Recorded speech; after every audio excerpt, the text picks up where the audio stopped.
एक छोटा क्वेश्चन मुझे थोड़ा निवेशकों के पॉइंट ऑफ व्यू से पूछना था।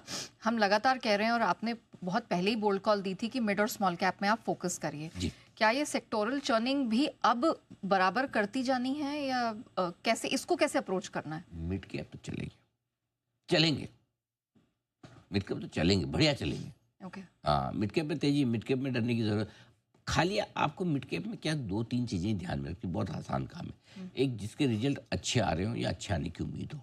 क्या खराब रिजल्ट वाले में रिस्क रहती है कि एक ही दिन रिजल्ट खराब है, 10% निकल गया तो ठीक है, तो रिजल्ट पे कॉम्प्रोमाइज नहीं करना है मिड कैप शेयरों में। लार्ज कैप में एक बार खराब रिजल्ट भी चल जावे, लेकिन मिड कैप में नहीं चल सकता। तो पहली कंडीशन वो है। दूसरी कंडीशन, थोड़े फंडामेंटल वगैरह आप देख लें, जो कि अपने आप ही पता चल जाता है मिड कैप में कोई ऐसे बहुत बड़ी चीज़ नहीं है। और जो स्टॉक ज़्यादा भागे हुए ना हो। नीचे से आप ऐसे देखेंगे तो आपको सब रिकवर हुए मिलेंगे। जब आपको नीचे देख के ये लगेगा अरे इतना चल गया, तो फिर ये सोच लेना ऊपर से कितना गिरा। ठीक है, फिर आपको थोड़ा कॉन्फिडेंस आ जाएगा, ज़्यादा नहीं चला हुआ। तो अच्छी क्वालिटी के अच्छे रिजल्ट देने वाले शेयर अगर ज़्यादा नहीं चले हैं तो वहाँ पैसे बन जाएंगे और मिड कैप में ज़्यादा बनेंगे। इनफैक्ट मुझे कभी कभी ऐसा भी लगता है कि स्मॉल कैप से ज़्यादा पैसा मिड कैप में बनेगा। 2 दिन से in fact mid cap index perform भी ज़्यादा कर रहा है रहेगा, क्योंकि वहाँ पर क्या है, फंड की बाइंग जल्दी। स्मॉल कैप में क्या होता है, सबसे लास्ट में बाइंग आती है। उनके लिए बहुत तेज़ी का बढ़िया माहौल चाहिए एकदम। अच्छा। हाँ, ये कैसा है ना, जब सर्दी की शुरुआत होती है, स्वेटर ही निकलता है ना, तब मिड कैप वाला है। हाँ, जब वो पूरा क्या बोलना चाहिए जिसको, ओवरऑल, हाँ, ओवरकोट टाइप का, तब स्मॉल कैप का टाइम आता है।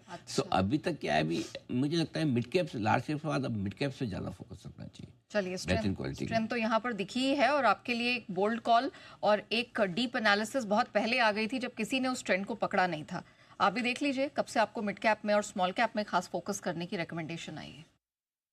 अब भी अच्छी क्वालिटी के मिड कैप शेयरों में खरीदारी के मौके हैं। मैं मिड कैप बोल रहा हूँ ना, लार्ज कैप बोल रहा हूँ ना, स्मॉल कैप बोल रहा हूँ, वहाँ तो है ही है, वहाँ तो अपने अपने हिसाब से। लेकिन ज़्यादा पैसा आपका अच्छी क्वालिटी के मिड कैप शेयरों में बनेगा, जिनमें मैनेजमेंट अच्छा है, ऑर्डर रेवेन्यू विजिबिलिटी है, प्रॉफिट ठीक है।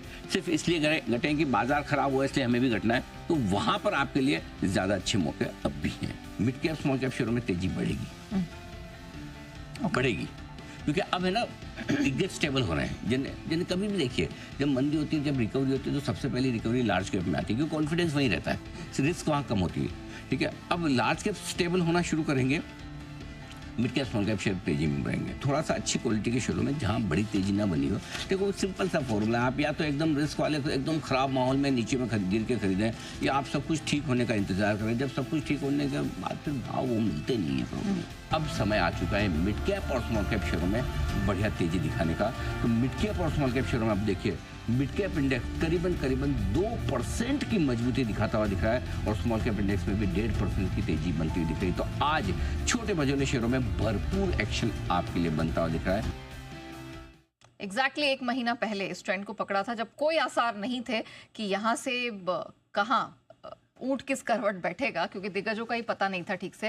लेकिन उस वक्त मिड कैप का पर्टिकुलर ट्रेंड पकड़ना ये बहुत बड़ी बात है। लेकिन आइए बढ़ते हैं